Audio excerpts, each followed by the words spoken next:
नमस्कार दोस्तों मैंने अभी अभी प्राइम वीडियो पर मिर्ज़ापुर का सीज़न 3 देखकर कंप्लीट किया है। शो में टोटल 10 एपिसोड हैं।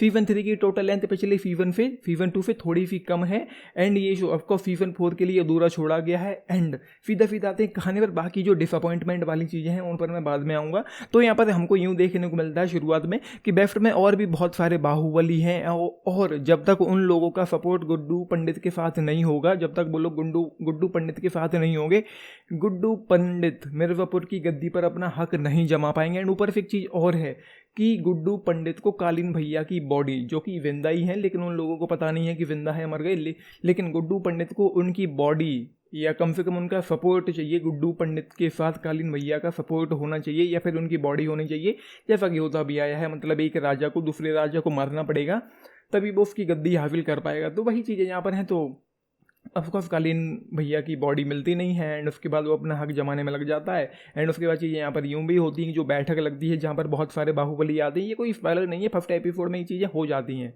तो बहुत सारे बाहुबली जमा होते हैं, बैठक होती है, तो वहाँ पर निष्कर्ष ये निकलता है कि शरद और गुड्डू पंडित के बीच में, ये दो जो बड़े लोग हैं, दो लोगों के बीच में से किसी एक के पास गद्दी जाएगी मिर्ज़ापुर की। एंड वो कौन होगा, दोनों को साबित करना होगा। एंड ये सब साबित करना होगा दशहरा से पहले। एंड उस टाइम तक वायलेंस नहीं होना चाहिए पूरे पूर्वांचल में कहीं पर भी। ये बेस्ट के जो जितने भी बाहुबली हैं वो डिसीजन लेते हैं, बस यही चलता रहता है। एंड उसके बाद वो लोग अपने अपने बिजनेस में लग जाते हैं। तो मतलब वायलेंस नहीं होना चाहिए, ये तय बिल्कुल क्लियर किया गया था, स्पष्ट किया गया था। तो इस शो में वायलेंस नहीं है। एक दो सीन्स हैं जिनमें बहुत सारा है, लेकिन उसके बाद यहाँ पर उस तरीके का वायलेंस नहीं है जो सीज़न 1 में, सीज़न 2 में हमने देखा। कट्टे चल रहे हैं, लोग मर रहे हैं बुरी तरह से, किसी को भी कोई भी पेल दे रहा है, तो वो चीज़ यहाँ पर नहीं है। एंड सबसे बड़ी डिसअपॉइंटमेंट मेरे लिए यही रही थी जब मैंने सीज़न 2 देखा था। कुछ ही दिन पहले से दोबारा से मैंने सीज़न 2 देखा था। तो सीज़न 2 के एंड में मुन्ना भैया मर जाते हैं, जो मतलब इस शो का एंटागनिस्ट है वैसे तो, लेकिन वन ऑफ द मोस्ट मैं कहूँ कि बहुत ज़रूरी इंपॉर्टेंट कैरेक्टर था, प्रोमिनेंट कैरेक्टर था, जो मर गया है। मतलब ये है कि उसके मरने से इस शो का जो आधा मज़ा है, जो आधी मैडनेस है, जो आधी पागलपन है, वो ख़त्म हो गई। एंड सीज़न 2 में एक चीज़ ये भी थी कि गुड्डू पंडित का एक इमोशनल एंगल था, उसकी वजह से उसका भाई उसकी बीवी मारे गए थे, उसका होने वाला बच्चा मारा गया था। तो एक इमोशनल एंगल था, ऊपर से गिल्ट था, ऊपर से बदले की कहानी थी जिसको बहुत अच्छे से दिखाया गया था। मतलब कम से कम एक्टिंग तो लाजवाब थी, डायलॉग बहुत अच्छे थे, लेकिन उसके अलावा कुछ चीज़ों ने डिसअपॉइंट किया था। सीज़न 3 में तो कुछ भी नहीं है। मतलब वो सिर्फ उसको एक तरीके से अपना हक जमाना है उस गद्दी पर, जो कुछ भी खास उन्होंने दिखाया नहीं है। एंड शो के जो अंत के 3 एपिसोड हैं वो मुझे अच्छे लगे। उसके पहले तक तो जो मैं कहूँ कि 7 एपिसोड हैं, यानी कि 8वां एपिसोड भी ज़्यादा निकल जाता है, तो वहाँ तक तो कोई मज़ा ही नहीं आता इस शो में। सीधी बात ही है, मतलब कुछ भी हो ही नहीं रहा, कुछ भी खास यहाँ पर हो ही नहीं रहा है। एंड अजीब गरीब तरीके से शो चलता जा रहा है। 4-5 एपिसोड तक कुछ भी काफ नहीं। तो एंड तीसरे एपिसोड में एक मोमेंट था जहाँ पर त्यागी, जैसे भाई वो बंदा जो है, मतलब वो अपनी बीबी के साथ प्राइवेट मूवमेंट में था। एंड वहाँ पर जिस तरीके से वो अपनी बीबी से बिहेव कर रहा था, या जिस तरीके से उसके पास एक अफ्ताबल का फ़ोन आता है, अफ्ताबल करके, तो वो जो कॉल आई थी, मतलब जिस तरीके से वो बिहेव कर रहा था, समझ में आ गया था कि ये वो वाली चीज़ है जो आगे चलकर ये लोग हमको बताने की कोशिश करेंगे। लेकिन मैंने वहीं पे समझ ली थी। फिर आगे चलकर 7वें एपिसोड में जाकर पता चल जाता कि ये कौन है, लेकिन वो तीसरे एपिसोड में पता चल गया था कि कौन सा त्यागी है ये। उसके बाद यहाँ पर बस ये है। एंड उसके बाद जैसा कि मैंने कहा, मुन्ना भैया की कमी बहुत ज़्यादा खलती है इस शो में। मतलब बहुत ज़्यादा फील होता है कि मुन्ना भैया यहाँ पर होते।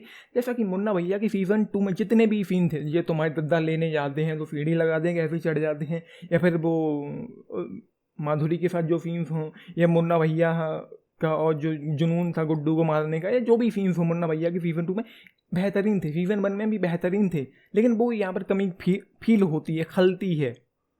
मुन्ना भैया इस शो में नहीं है, तो सबसे बड़ी डिसअपॉइंट मेरे लिए यही रही। एंड उसके बाद भी कहानी कुछ खास अच्छी से शो की है नहीं। एंड एंड में मतलब त्यागी का जो क्या एंड था, 9वें एपिसोड में जो कुछ भी हुआ, किसी को गोली लगी वहाँ पर, उसके बाद क्या हुआ ये देखने को नहीं मिलता। रमाकांत पंडित का केस क्या हुआ उसका कुछ पता नहीं चलता। एंड उसके बाद यहाँ पर बिल्कुल एंड में कालीन भैया दिखाई पड़ते हैं थोड़ी देर के लिए, उससे पहले दिखाई पड़ते हैं, लेकिन उनका होना ना होना एक समान था।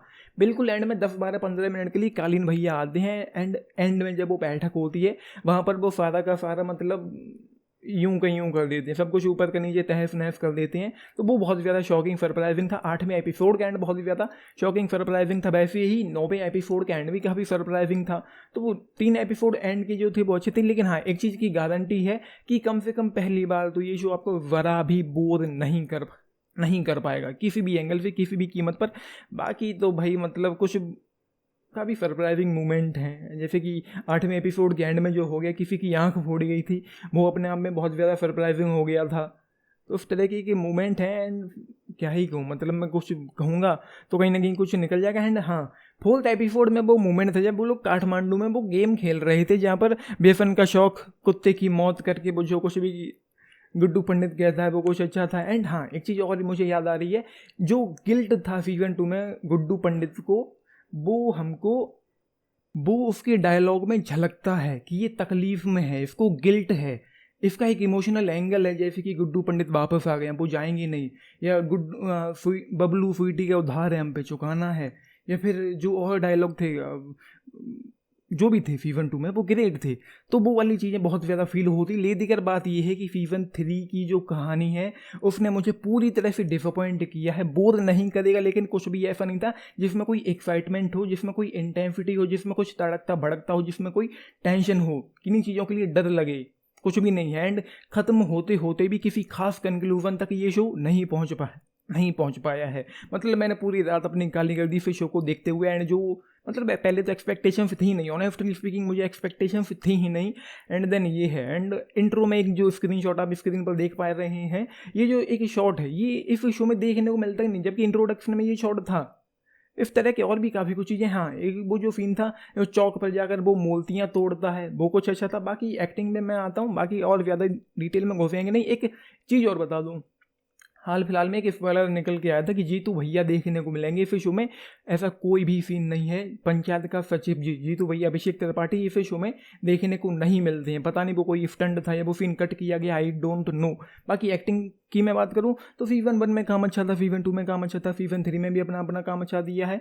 अली फजल का काम यहाँ पर ऑसम था अगेन, लेकिन वो वाला जो सीजन 2 में जो एक इमोशनल एंगल था वो यहाँ पर नहीं है। बाकी एक्टिंग वगैरह लगभग सभी की ही अच्छी है, सभी ने अपना काफ़ी अच्छा दिया है। ये सारी चीज़ें हैं। आप लोगों ने ये शो देखा, अपने टिप्स जरूर लिख बताना। एंड जैसा कि मैंने कहा मतलब मज़ा ही नहीं आता है। हाँ थोड़े बहुत 1-2 फाइट सीक्वेंसेस हैं जो सही लगते हैं। एंड का जो था वो थोड़ा सरप्राइजिंग हो गया था, शॉकिंग हो गया था। तो ये है, बाकी एक्टिंग वगैरह जैसा कि मैंने कहा सभी की ही अच्छी। लेकिन डिसअपॉइंट करने वाली बात यही है कि कालीन भैया और गायब ही रहते हैं, मुन्ना तो मर ही चुका है, तो मेन कैरेक्टर भी दिखाई नहीं पड़ते। गुड्डू पंडित की भी कहीं कमी फील होती है। तो ये है जस्ट 2.5 स्टार आउट ऑफ 5 इस सीजन 3 के लिए मिर्ज़ापुर के 10 में से अगर आप लोग पूछें तो 6 स्टार। इसने मुझे पूरी तरह से डिसअपॉइंट किया है। आप लोगों ने देखा है, लिख के बताना आप लोगों के इस पर जो भी टेक हो। बाकी फर्स्ट सीजन यहाँ था, सेकंड सीजन यहाँ था, थर्ड सीजन यहाँ आ जाता है। इतना ख़राब है। मतलब बॉलीवुड में जो हम लोग कहते आए हैं कि लोग हमेशा आगे चलकर हग ही देते हैं अगले पार्ट में जाकर, तो वही यहाँ पर इन लोगों ने किया है। तो आप लोगों ने देखा, अपने टिप्स जरूर लिख के बताना। बाकी लाइक शेयर सब्सक्राइब भी करना चैनल को video. And this is Nitish signing off, thank you. And हाँ सीजन 4 के लिए कुछ भी खास एक्साइटमेंट मुझे नहीं है। मुझे बिल्कुल भी पोटेंशियल नज़र नहीं आ रहा कि सीजन 4 में कुछ खास अच्छा हो सकता है। सीजन 3 बोर नहीं करेगा, बाकी कुछ भी अच्छा ऑफर नहीं कर पाता है कहानी के नाम पर कि वहाँ से शुरू होकर ये शो यहाँ आ गया, लेकिन कुछ भी अच्छा हुआ ही नहीं है यहाँ पर। तो ये है। And good morning.